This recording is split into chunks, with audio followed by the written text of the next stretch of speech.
Bab 1070, kelas bermasalah. Agam juga sebenarnya hanya bercanda. Dia mengantar Yana pulang ke kampus. Universitas Surapan memiliki keunikan, yaitu tidak ada jam malam dan pintu asrama buka hampir 24 jam. Ini juga agar mahasiswa di perpustakaan dan kelas bisa pulang selarut yang mereka inginkan. Sampai jumpa besok. Di lantai bawah asrama, Agam melambai kepada Yana, lalu tubuhnya melesat dan menghilang di tengah hujan. Besok? Yana terkejut dan tangan kecilnya terpaku. Dia datang ke jendela dan melihat rintik hujan di bawah langit malam yang redup. Dia mendengus pelan dan bersandar di dinding, lalu bergumam.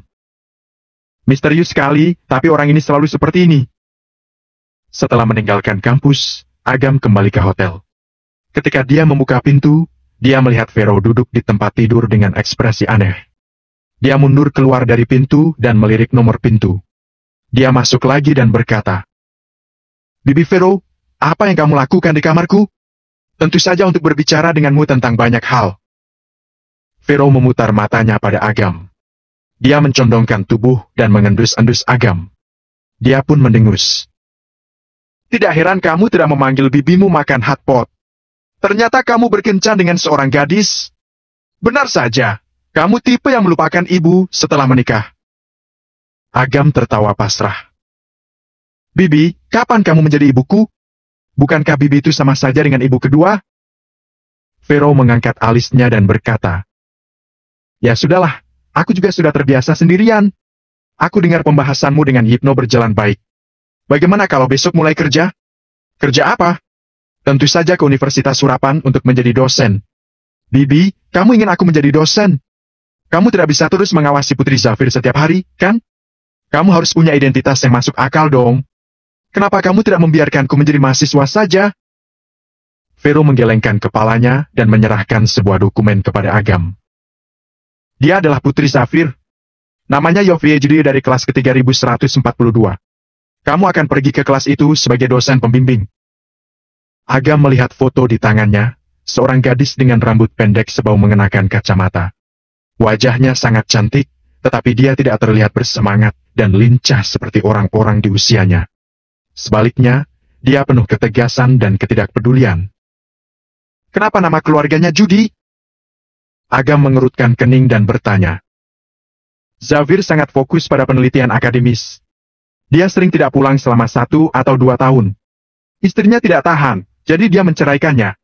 Zafir sendiri juga membosankan dan tidak tahu bagaimana mengungkapkan perasaannya, jadi hubungannya dengan putrinya juga sangat buruk. Ketika Yofie berusia 14 tahun, dia mengubah nama keluarganya menjadi nama keluarga ibunya. Agam jadi pusing. Gadis bermasalah lagi. Melihat Agam menggaruk kepalanya, Vero menggigit bibirnya dan berkata dengan senyum mengejek. Biar ku beritahu, kelas 3142 ini adalah kelas bermasalah. Hampir 2/3 dari anak kaya berandal di Universitas Surapan berkumpul di kelas ini. Ada siswa yang sangat pintar, ada juga siswa yang sebaliknya. Yang pintar benar-benar hebat, bahkan banyak yang dipuji sebagai genius. Tapi, yang berandal benar-benar berandal. Dalam 5 tahun, mereka sudah berganti dosen pembimbing 8 kali dan 3 diantaranya terbaring di rumah sakit. Bibi, ya sudahlah kamu menyuruhku menjadi dosen pembimbing. Mengapa memberiku kelas bermasalah? Kamu menjebakku, ya? Kamu harus percaya pada dirimu sendiri. Kamu bahkan bisa membersihkan kelan tersembunyi. Masa kamu takut pada sekelompok mahasiswa bermasalah? Vero menutup mulutnya dan tersenyum. Dia berkata menghibur, padahal dia juga agak senang melihat ini. Agam pasrah.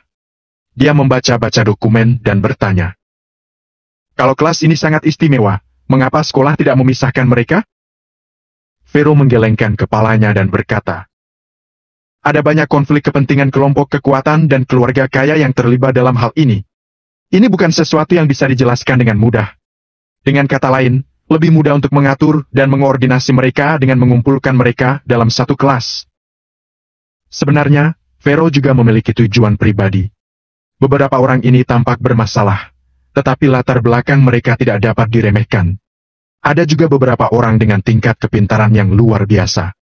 Di masa depan, mereka bisa menjadi tokoh besar di bidang bisnis, pengusaha terkenal, fisikawan, dan ilmuwan medis dengan terobosan terbaru.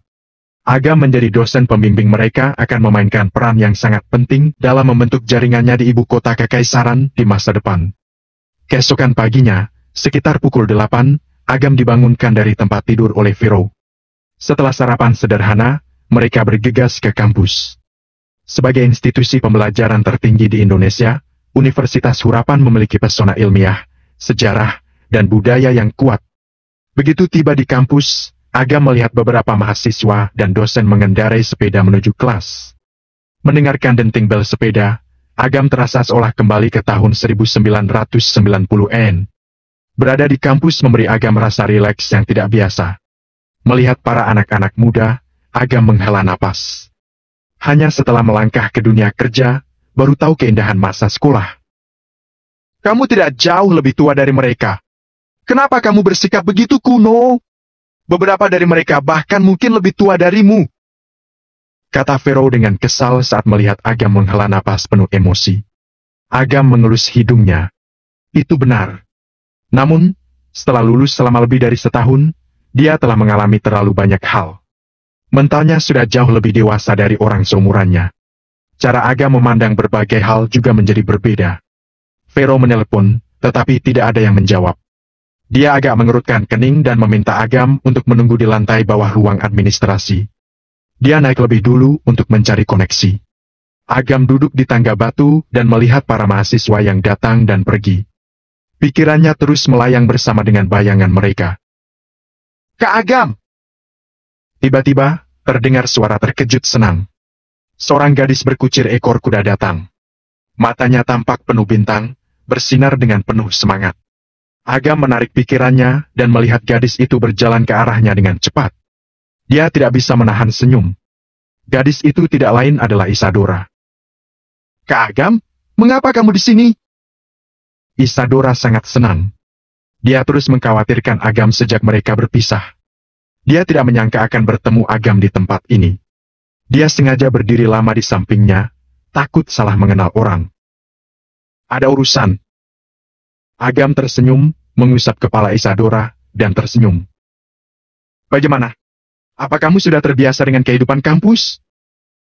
Isadora mengangguk ringan, tetapi pandangannya sedikit menghindar. Sepertinya dia memiliki beberapa rahasia yang tak terucap. Pada saat itu, bel berbunyi. Isadora buru-buru berkata kepada Agam. Kak Agam, aku harus pergi ke kelas dulu. Mari kita bicara setelah kelas selesai. Tidak perlu terburu-buru. Ini nomorku. Aku akan menghubungimu nanti. Ya. Isadora melambaikan tangannya pada Agam dan berlari menuju gedung kelas dengan cepat. Agam memandang sosok cantik Isadora. Dia tidak melewatkan perubahan di mata Isadora. Sepertinya kehidupan kampus gadis ini tidak berjalan baik. Agam menarik kembali pandangannya. Vero belum turun selama lebih dari 10 menit. Sepertinya ada hal telah berubah. Di kantor bidang akademik. Tidak bisa, Pak Tamas. Aku tidak akan menyetujui hal ini. Seorang pria berjas rapi berteriak pada seorang kepala bagian berusia 50 hingga 60 tahunan yang duduk di kursi utama kantor. Ferdi, masalah ini sudah ditetapkan oleh para petinggi, jadi jangan berdebat lagi. Pak Tamas menggelengkan kepalanya tanpa daya. Meskipun dia adalah kepala bidang akademik Universitas Hurapan dan statusnya sudah cukup tinggi, orang di depannya ini adalah anggota keluarga Haryanti. Jadi, dia tidak bisa sembarangan menyinggungnya. Asal-usul orang itu tidak jelas. Dia bahkan tidak punya sertifikat kualifikasi dosen. Kualifikasi apa yang dia miliki untuk menggantikanku dan menjadi dosen pembimbing kelas 3142? Aku tidak terima. Ekspresi Ferdi Haryanti buruk. Dia adalah dosen pembimbing kelas 3142 sebelumnya. Dia menerima kabar ini tadi malam dan tidak bisa tidur sepanjang malam. Meskipun kelas 3142 adalah kelas bermasalah di dalamnya kalau tidak anak genius, ya anak keluarga kaya dan bangsawan. Ferdi menyukai perkembangan masa depan mereka dan mengajukan diri untuk menjadi dosen pembimbing kelas ke-3142.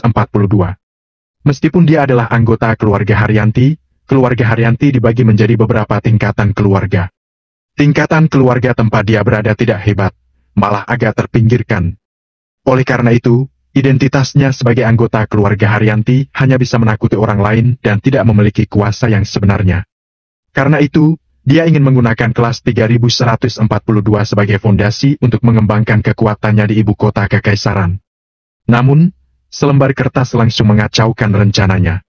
Yang membuatnya makin marah adalah orang yang menggantikannya ternyata pemuda yang belum pernah terdengar sebelumnya. Bukankah ini jelas-jelas mempermalukannya? Bab 1071, bergantung pada wanita. Ferdi, keputusan ini sudah ditetapkan. Tidak ada yang bisa mengubahnya, kata Vero dengan nada dingin. Kata-katanya menahan semua keluhan Ferdi. Vero adalah wakil dekan Universitas Hurapan yang terhormat.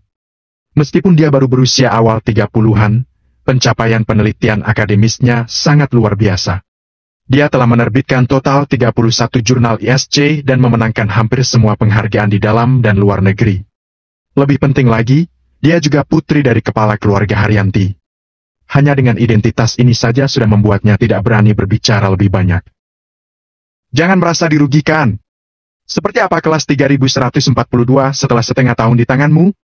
Sejauh yang aku tahu, setidaknya ada 23 kasus buruk dalam 6 bulan terakhir. Beberapa siswa ingin melakukan eksperimen dan mengajukan permohonan pendanaan. Prosesnya telah terhenti di kamu. Sampai sekarang, tidak ada penjelasan yang masuk akal. Kalau aku tidak menggantimu, siapa yang harus aku ganti? Jangan pikir aku tidak tahu apa yang kamu pikirkan. Bukankah kamu hanya ingin menjadi dekat dengan mereka sehingga para mahasiswa ini dapat menjadi sumber dayamu di masa depan?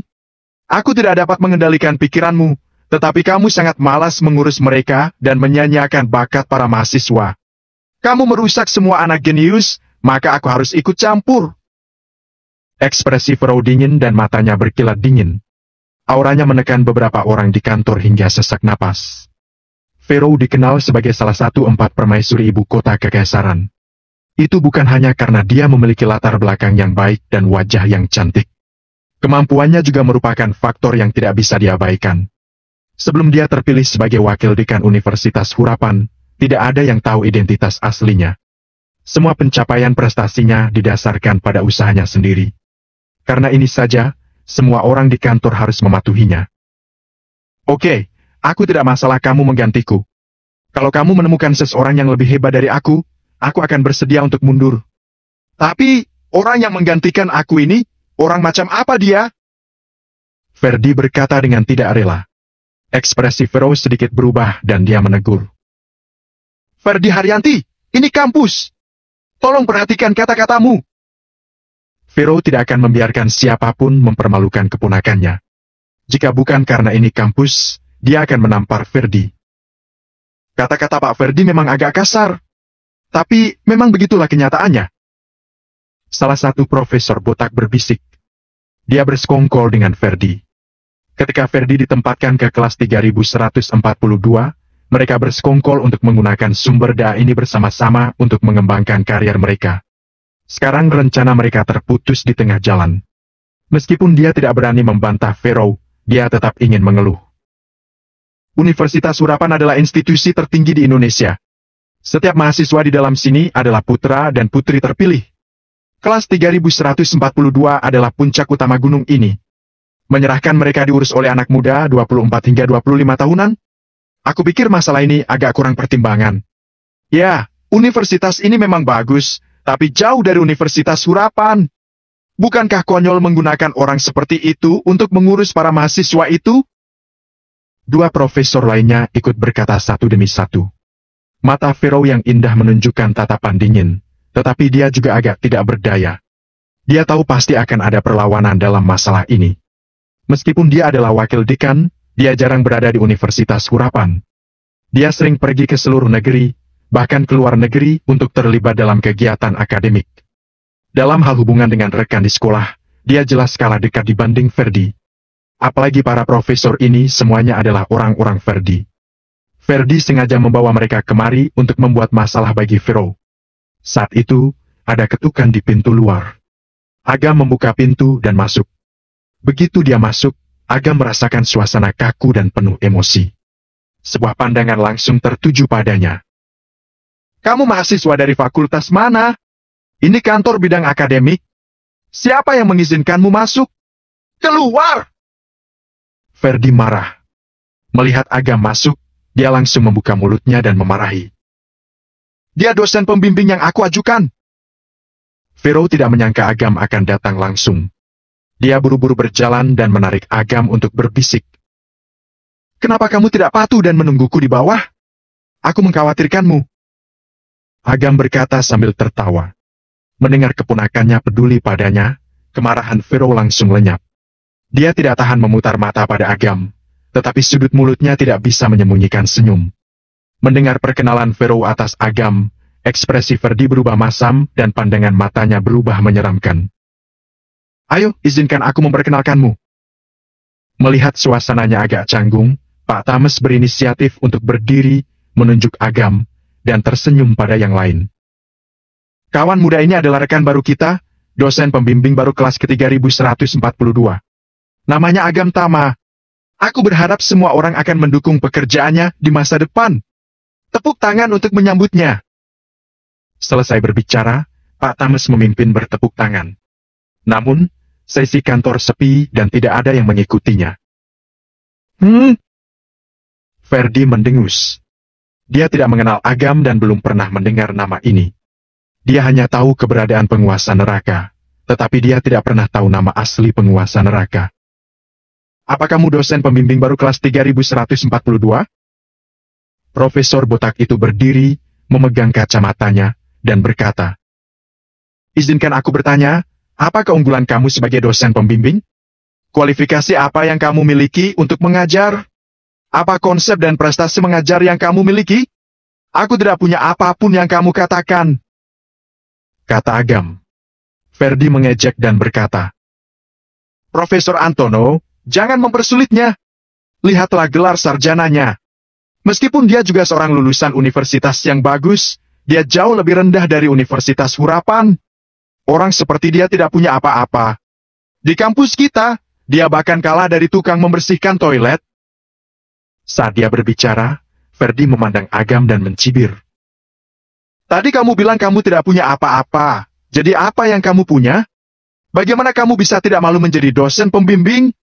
Aku punya pacar yang baik. Agam tersenyum dan menarik tangan milik Vero. Benar, kan, Vero? Kata Vero ini mengejutkan semua orang di kantor, termasuk Vero sendiri. Vero tertawa kikuk. Dia memelototi Agam, tetapi Agam berkata, di depan umum, jangan beri aku kedipan begitu. Itu tidak baik. Pipi Vero merona dan dia sangat marah sampai hampir ingin mencubit pinggang Agam. Ferdi menarik napas dalam-dalam dan berkata dengan nada berbelit-belit. Tidak heran kamu bisa masuk sebagai dosen pembimbing. Ternyata kamu meminjam kuasa wakil dekan kami. Terus terang, kamu adalah pria yang bergantung pada wanita, kan? Hanya saja, suaranya penuh nada iri. Pria normal yang dimarahi bergantung pada wanita pasti akan sangat marah. Namun, Agam tidak peduli sama sekali. Dia tersenyum dan berkata, tebakanmu benar. Aku memang bergantung pada wanita. Apa yang salah? Kamu tidak terima? Kalau kamu memang punya kemampuan, kamu juga bisa mencobanya sendiri. Ferdi tidak bisa berkata-kata, dia marah. Bagaimana dia bisa membantah? Bisa bergantung pada Vero juga merupakan kemampuan tersendiri. Bab 1072, Taruhan. Profesor botak itu kesal sampai jarinya bergetar. Dia menunjuk Agam dan berkata dengan suara gemetar. Konyol, itu sangat konyol. Universitas Hurapan bisa punya dosen seperti ini, aku keberatan. Aku protes. Aku mengizinkanmu untuk keberatan, juga mengizinkanmu untuk protes. Tapi, aku akan tetap mengurus kelas ke-3142. Kalau kamu tidak terima, kamu tetap harus diam. Ketika dia masih sekolah, Agam tahu bahwa beberapa yang disebut profesor dan guru hanya terlihat seperti guru. Terutama di beberapa sekolah terkenal, kepentingan untuk mencari keuntungan dan menghindari kerugian adalah hal yang sangat umum. Suatu ketika, konon ada seorang mahasiswi senior di kampus yang menolak menemani dosen persiapan S2 belajar bahasa Inggris di atas ranjang. Dia terjebak selama 3 tahun tidak lulus-lulus dan akhirnya bunuh diri melompat dari gedung. Agam, sebagai penguasa neraka, bisa melihat sekilas siapa yang ada di ruangan ini. Ekspresinya makin masam melihat para bejat dan berdebah ini. Melihat Agam tidak menghormatinya, Profesor Botak memutar matanya dengan marah. Pandangan Vero mengandung senyuman. Profesor-profesor ini telah mengajar di Universitas Hurapan selama beberapa dekade. Masing-masing dari mereka adalah seorang veteran yang sering bersikap munafik. Mengerjakan proyek bersama mereka lebih melelahkan daripada belajar bela diri. Terkadang dia tidak bisa mengatur orang-orang ini. Sekarang melihat mereka tidak bisa berkata-kata, Vero sangat senang. Baiklah, semuanya, jangan bicara lagi. Kita semuanya tetaplah guru. Itu semua demi kebaikan para mahasiswa di kelas ke-3142. Pak Thomas melihat situasinya tidak beres dan segera menjadi penengah. Demi mahasiswa? Belum tentu. Ferdi melirik Agam dan berkata, kamu tidak punya gelar dan kualifikasi. Mengapa kamu merasa bisa bekerja lebih baik dariku? Aku pikir kamu hanya ingin mengambil kesempatan ini untuk menambahkan pengalaman di CV kamu. Kemudian, kamu mau menggunakan para mahasiswa untuk mendapatkan sumber daya, sehingga kamu mudah mencari nafkah di masa depan. Bagaimanapun, dia berpikir begitu. Jelas Agam juga akan melakukan hal yang sama. Walaupun perkara ini diketahui semua orang, mereka semua adalah orang yang terpelajar. Jika disebutkan terang-terangan, ini agak tidak terpuji. Ferdi Haryanti, sudah cukup! Vero menghardik. Dia telah kehilangan kesabarannya dan tidak ingin berbicara dengan orang-orang ini lagi. Kekuatan Agam hampir bisa menghancurkan 20 klan tersembunyi. Dia datang ke sekolah bekerja sebagai dosen pembimbing juga karena memikul tanggung jawab yang berat. Bagaimana Ferdi bisa dibandingkan dengan kesulitan dan jasanya? Melihat Vero marah, ekspresi Ferdi berubah. Dia menatap Agam lekat-lekat dan berkata, kalau kamu bisa mencapai prestasi yang sama denganku, kamu bisa menjadi dosen pembimbing. Aku tidak akan mengatakan apapun lagi. Mencapai prestasi yang sama sepertimu, target ini terlalu mudah dikejar. Agam memandang wajah pucat Ferdi dan terkekeh. 1 bulan. Aku hanya perlu 1 bulan untuk menyelesaikan semua masalah tersembunyi di kelas 3142. Kalau aku tidak bisa, aku akan berhenti dan minta maaf di depan umum kepadamu. Tapi, kalau aku berhasil, aku harap kalian semua akan patuh dan tidak punya niat lain lagi. Kalau tidak, jangan salahkan aku bersikap tidak hormat.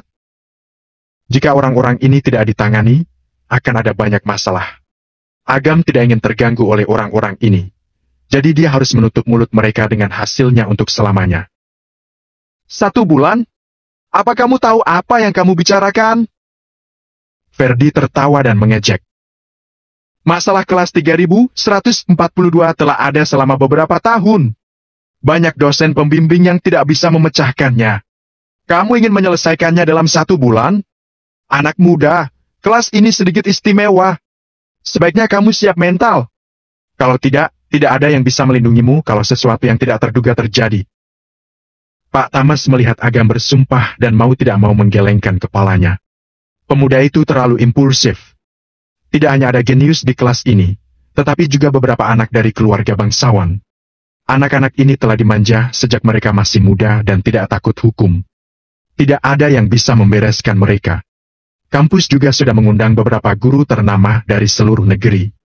Bahkan ada asisten pengajar asing yang datang dan memberikan bimbingan. Namun, semuanya berakhir gagal. Pemuda yang hampir seumuran dengan para mahasiswa di depannya ini lebih tidak mungkin lagi bisa mengendalikan kelompok mahasiswa bermasalah itu. Pak Thomas, anak muda punya semangat juang adalah hal yang baik. Tidak baik menumpas antusiasmenya. Ferdi memandang Agam dengan ekspresi kejam. Dia sedang menunggu kata-kata Agam. Ini adalah pertama kalinya dia melihat orang bodoh menjebak diri sendiri seperti itu. Hanya pecundang saja, memangnya dia layak melawannya? Mulai pukul 2 siang tadi, kelas 3142 ada 2 mata kuliah khusus. Kalau kamu memang hebat, atur mereka datang ke kelas tanpa absen 1 orang pun. Ferdi menantang. Ferdi, jangan keterlaluan. Ini hari pertama Agam sebagai dosen pembimbing. Dia bahkan belum hafal nama para mahasiswa. Bagaimana dia bisa melakukan ini? Vero berkata dengan marah. Para mahasiswa Universitas Hurapan sangat sadar diri. Hampir tidak ada siswa yang membolos atau absen dari kelas. Namun, kelas 3142 terlalu istimewa. Tidak ada yang masuk kelas. Beberapa anak keluarga bangsawan makan, minum, bermain, dan kebar sepanjang hari. Mereka tidur sampai malam tiba lagi. Tidak ada yang datang belajar sama sekali. Bahkan ada beberapa anak nakal yang sejak awal semester baru belum datang ke kampus. Beberapa anak jenius ingin belajar, tetapi mereka pada dasarnya bisa belajar autodidak dan meremehkan mendengarkan pelajaran di kelas. Dalam situasi ini, tidak mungkin mengumpulkan seluruh anggota kelas untuk belajar. Baik. Agam setuju dengan Lukas dan tersenyum. Kalau aku menang, kamu harus berlari telanjang di lapangan sebanyak 10 putaran. Kalau aku kalah, aku akan melakukan apa yang kamu mau. Bagaimana? Itu terlalu berlebihan. Profesor botak itu langsung berdiri dan mencibir. Anak muda, aku pikir kamu benar-benar tidak tahu betapa susahnya dunia ini. Karena kamu sudah menyombongkan diri, aku akan bertaruh denganmu bersama dengan Pak Ferdi. Kalau kamu kalah, kamu akan berlari telanjang sebanyak 100 putaran. Aku juga ikut.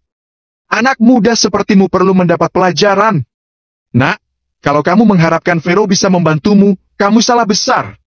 Mendisiplinkan mahasiswa kelas 3142 tidak akan berhasil sekalipun dekan datang. Beberapa profesor lain juga maju satu demi satu. Agam melirik Pak Tamas dan berkata, "Apa kamu ingin bergabung dengan mereka juga?" Pak Tamas berkata sambil tersenyum pahit. "Anak muda, aku tidak ikut. Tapi kamu harus mempertimbangkannya dengan jelas. Kelas 3142 benar-benar tidak mudah untuk didisiplinkan seperti yang kamu pikirkan. Karena kamu tidak ikut, kamu bisa menjadi saksi." Pak Tamas tidak punya pilihan selain tersenyum pahit sebagai balasannya. Rapat bubar. Bajingan kecil ini muncul entah dari mana. Dia benar-benar sombong. Tunggu saja. Aku rasa dia tidak akan bisa bertahan hari ini, jadi dia akan segera pergi dengan patuh. Dia tidak tahu kehebatan kelas ke-3142. Para anak keluarga bangsawan tidak akan mudah dihadapi. Di koridor, beberapa profesor melihat punggung Agam yang pergi dan tidak tahan mencibir. Pergi hubungi orang-orang stasiun televisi. Seseorang akan berlari telanjang di lapangan sore ini. Bagaimana bisa berita sebesar itu tidak disebarkan? Wajah Ferdi penuh dengan kesenangan melihat kemalangan orang lain. Dia mengeluarkan ponselnya dengan cepat dan mengirim pesan ke beberapa mahasiswa. Selama sekitar 6 bulan terakhir, dia tidak berdiam secara percuma. Dia telah mengenali beberapa anak nakal di kelas dan menjadi teman. Selama dia tidak membuka suara, mahasiswa pasti tidak akan berkumpul. Bab 1073, Guru Paling Sombong di Sekolah. Kamu terlalu gegabah. Dalam perjalanan, Vero berkata kepada Agam dengan kesal. Jika dia tidak di kampus dan tidak perlu memperhatikan citranya, dia pasti akan menjewer telinga Agam. Mengingat Agam mengatakan bergantung pada wanita di kantor tadi, Vero merasa lucu. Siapa yang tahu ternyata penguasa neraka yang legendaris masih memiliki sisi bajingan ini. Hanya ada 3 jam lebih sebelum kelas yang dimulai. Waktunya mepet. Aku akan memasukkanmu ke dalam grup kelas dulu. Kamu bisa menyapa anak-anak kelasmu. Vero mengambil ponselnya dan menarik Agam ke dalam grup lain. Teman-teman, ini dosen pembimbing baru kalian. Aku harap semua orang dapat rukun dan bergaul bersama di masa depan. Vero menuliskan sebuah pesan dan mengirimkannya di grup. Kemudian, dia berkata kepada Agam. Sapa di grup dan cobalah untuk meninggalkan kesan yang baik pada mereka. Apa itu perlu? Agam bahkan tidak repot-repot mengeluarkan ponselnya. Vero merasa kesal dan berkata, tentu saja itu perlu. Kalau kesan pertama saja buruk, bagaimana mereka bisa mendengarkanmu di masa depan? Agam langsung menyerahkan ponsel kepada Vero. Vero membukanya untuk melihat sebaris kata putih di grup. Anda telah dikeluarkan. Kemudian, ponsel Vero berdering. Seorang anak laki-laki bernama Zain Suhardi membalas. Bu Vero, di mana dosen pembimbingnya? Mengapa dia tidak ada di grup? Gadis lain bernama Sheila Lestari ikut bertanya. Bu Vero, apa kamu lupa mengundangnya? Anak-anak sialan ini! Vero sangat marah sampai tidak tahu bereaksi apa. Begitu dia mengundang orangnya masuk, mereka menendangnya dari grup dan pura-pura tidak bersalah. Dia ingin menarik Agam lagi. Agam berkata, tidak usah repot-repot. Aku seumuran dengan mereka. Aku mungkin sudah menebak apa yang mereka pikirkan. Sekalipun kamu menarikku masuk lagi dan menjadikanku administrator, mereka semua akan meninggalkan grup dan membentuk grup lain sendiri. Kemudian, seseorang akan bertanya kepada kamu lewat pesan pribadi mengapa kamu keluar dari grup. Mendengar ini, Vero tidak tahan mengangguk. Anak-anak sialan ini benar-benar bisa melakukan hal seperti itu. Apa yang harus dilakukan sekarang? Kamu bahkan tidak bisa masuk dalam grup. Bagaimana kamu bisa berkomunikasi dengan mereka dan menyuruh mereka datang ke kelas? Vero sangat tertekan. Bukankah kamu tidak punya daftar nama dan informasi mereka? Itu saja sudah cukup. Setelah mendapatkan daftar, Agam menulis pesan singkat. Vero melihatnya dengan penuh rasa ingin tahu dan hampir pingsan karenanya. Isi pesan singkat sangat sederhana. Aku, dosen pembimbing, kelas pukul 2, yang absen dihukum. Jangan. Vero baru saja akan menghentikannya ketika Agam langsung mengirimkan pesan singkat ke semua orang. Kalau kamu mengirimkannya seperti ini, mereka makin tidak mungkin datang. Aku tidak berharap mereka datang ketika mereka melihat pesan singkat ini. Ini namanya menggunakan cara diplomatis terlebih dahulu sebelum menyerang. Agam tersenyum dengan tenang. Cara mendisiplinkan para mahasiswa ini bukanlah sesuatu yang harus dia pertimbangkan. Dia hanya membutuhkan satu hasil. Sial! Di ruang tamu asrama 2 orang, seorang anak laki-laki melihat pesan singkat di ponsel. Dia mengenakan jaket Armani dan topi snapback, sedang bermain game. Dia tidak tahan berteriak. Zain, kamu juga menerima pesan singkat?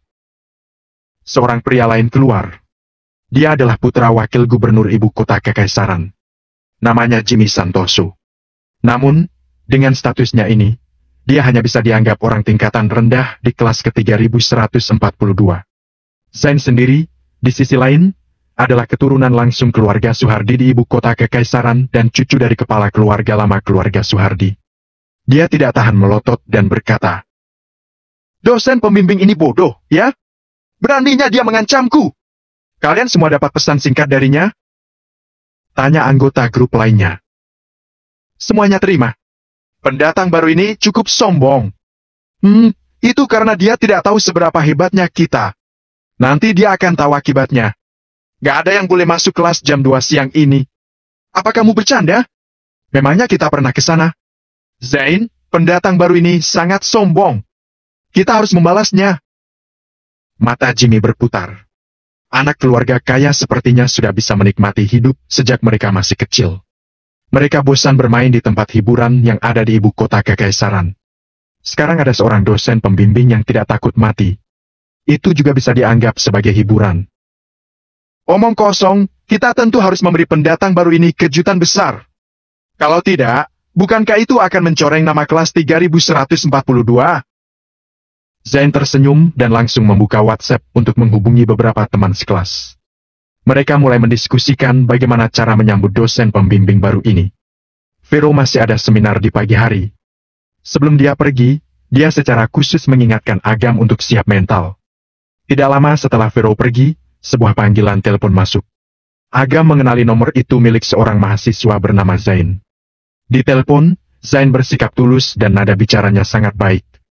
Dia bersikeras untuk mengundang Agam berkunjung ke kamar asramanya. Bagi orang yang tidak kenal, mereka pasti berpikir Zain adalah mahasiswa yang baik dengan prestasi akademik yang sangat baik.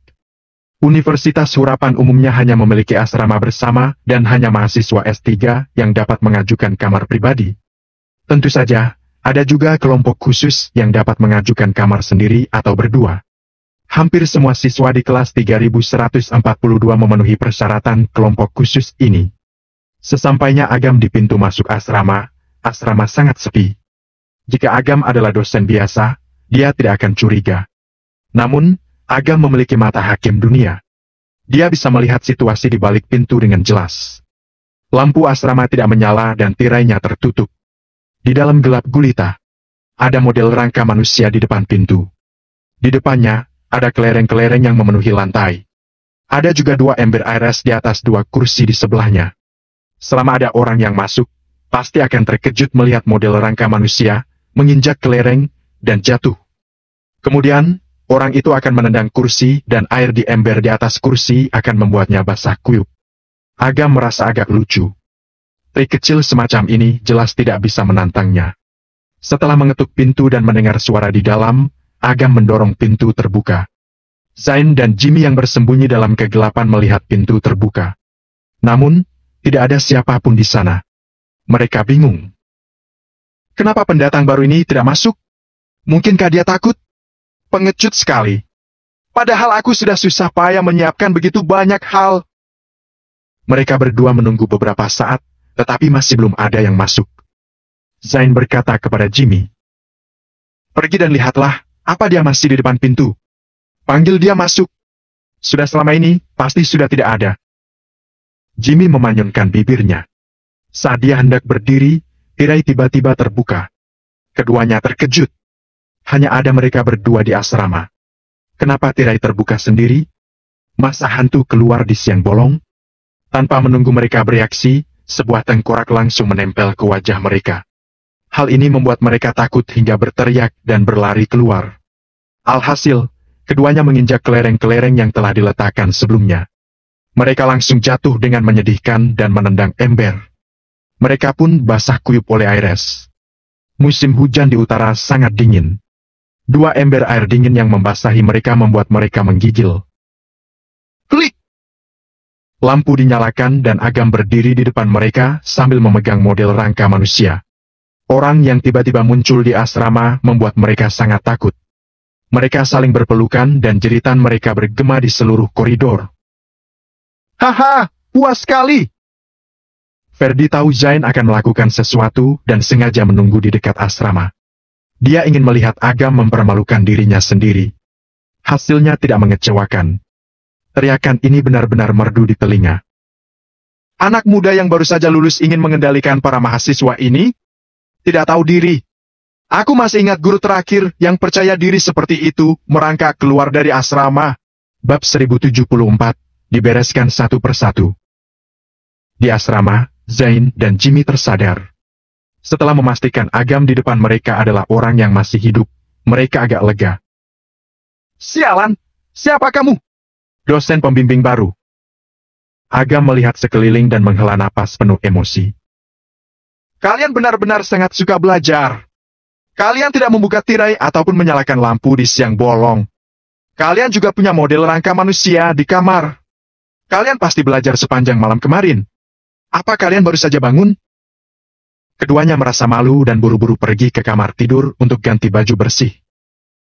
Sial, dosen ini lumayan hebat. Kita bahkan tidak tahu kapan dia masuk. Di kamar tidur, Jimmy mengumpat sambil mengganti bajunya. Hebat apanya? Dia hanya beruntung. Apa kamu sudah menyiapkannya? Zain bertanya sambil tersenyum. Tentu saja, obatnya pasti keras. Setengah menit sudah cukup untuk merusak ususnya. Jimmy mengeluarkan sebungkus bubuk dan tersenyum keji. Tadi itu hanya salam pembuka jurus hebatnya belum datang. Pak Agam, kami berdua tidak merasa aman tinggal di sini. Tolong jangan pedulikan hal tadi. Zain berjalan keluar dan minta maaf dengan tulus. Pak Agam, silakan minum teh. Jimmy ikut keluar dan menyerahkan secangkir teh kepada Agam dengan kedua tangannya. Agam melihat ada obat di dalam teh, tetapi dia mengambil cangkir teh dan minum setengah cangkir dengan tenang. Mereka berdua saling berpandangan dan tersenyum sukses. Ketika aku menerima tugas, mereka semua mengatakan kelas 3142 adalah kelas bermasalah. Melihat bagaimana kalian berdua menghormati dosen kalian, sepertinya itu semua adalah rumor. Agam tersenyum. Obat keras ini tidak bisa mengalahkannya sama sekali. Sekalipun Agam meminum 0,5 kg arsenik sekarang, tidak akan ada masalah dengan reinkarnasi tubuh penguasa neraka miliknya. Rumor, pasti rumor. Zain tersenyum dan menawarkan rokok dengan kedua tangannya. Pak Agam, silakan Anda merokok. Ada petasan di rokok yang disembunyikan dengan sangat baik.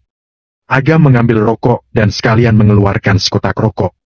Dia dengan santai memberikannya kepada mereka berdua. Hisap milikku. Keduanya juga perokok lama. Melihat kotak rokok Agam adalah cerutu Habano Kuba, mereka mengambil rokok itu dan menyalakannya. Sial, kenapa asap ini berbau seperti petasan? Zain merasa ada yang salah saat mengisap. Jimmy berseru. Cepat lempar! Zain buru-buru membuang rokok dan petasan meledak di udara. Keduanya bingung. Mereka jelas-jelas melihat rokok yang diberikan Agam itu dikeluarkan dari kotak rokok. Bagaimana bisa berubah menjadi milik mereka sendiri? Seperti yang diharapkan dari muridku, merokok saja pakai petasan. Mantap! Agam mengacungkan jempolnya. Wajah mereka berdua menjadi masam. Mereka tahu Agam pasti memanfaatkan kesempatan saat mereka tidak memperhatikan untuk mengganti rokok. Namun, bagian mengisap cerutu Habano Kuba berwarna biru, sedangkan rokok yang mereka siapkan berwarna kuning. Artinya, yang diganti Agam bukanlah rokoknya, melainkan petasan di dalamnya. Kecepatan tangan ini terlalu cepat. Pukul 2 siang ini, bisakah kamu datang ke kelas tepat waktu? Agam juga sudah cukup bersenang-senang. Dia langsung menyilangkan kakinya dan bertanya langsung. Melihat postur tubuh Agam, dia tampak seperti pemimpin preman. Dia tidak terlihat seperti seorang dosen. Zain memutar matanya dan berkata dengan niat jahat. Pak Agam, aku punya impian untuk memulai karier. Aku mungkin tidak dapat menghadiri kelas tepat waktu. Laki-laki memang harus punya semangat usaha. Tapi, kurasa kamu tidak punya bakat itu, jadi lebih baik kamu datang ke kelas dengan patuh. Pak Agam, aku tidak senang dengan kata-katamu. Bagaimana kalau kita sama-sama bertarung CS? Kalau kamu mengalahkanku, kami akan masuk kelas. Oke. Agam mengangguk. Kalau begitu, cepat duduk. Zain tersenyum. Dia telah mengatur semua ini sebelumnya. Dia mengoleskan lem super di kursi. Selama Agam duduk, jangan harap dia bisa berdiri lagi. Tadi, dia juga minum obat pencahar. Nanti pasti terjadi hal yang terlalu indah. Agam tersenyum tipis dan menunggu Zain datang. Dia mengaitkan kursi di bawah bokong Zain dan menekan bahunya agar dia duduk. Senyum Zain langsung terpaku. Kemudian, Agam mengambil kursi lain untuk duduk dan bertanya sambil tersenyum. Pakai peta yang mana? Das 2? Siapa takut? Zain menatap Jimmy dan memintanya mengunci pintu toilet. Nanti, pendatang baru itu akan mencret di celananya. Efeknya kurang lebih sama. Begitu permainan dimulai, Zain langsung fokus. Meskipun dia adalah anak keluarga bangsawan, dia banyak meneliti tentang game. Karena ini, dia secara khusus menghabiskan uang untuk menyewa beberapa pelatih tim terkenal. Dengan insting dan kemampuannya, dia pasti mencapai level pemain stand-in tim profesional. Di awal permainan, Zain bersiap mengerahkan semua kemampuannya. Namun, dia baru muncul dan langsung ditembak di kepala oleh Agam. Lagi! Zain berpikir Agam beruntung.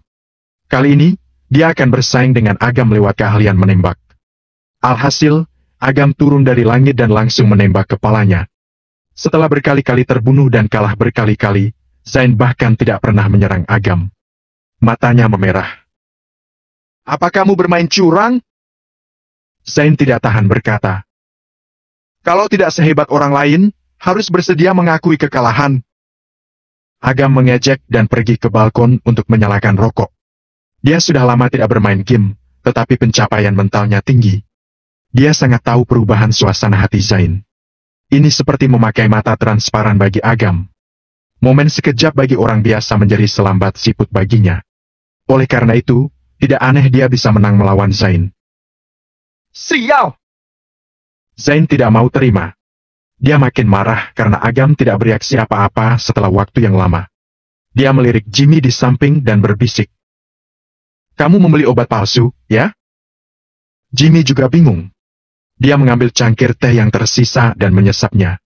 Lalu, dia menyerahkannya kepada Zain dan berkata, Coba, deh. Apa kamu lupa memasukkannya? Zain menahan amarahnya dan meminumnya dalam sekali teguk. Dia berkata setelah meludah. Kamu bodoh. Ada daun teh di dalamnya. Mana mungkin ada bau lain?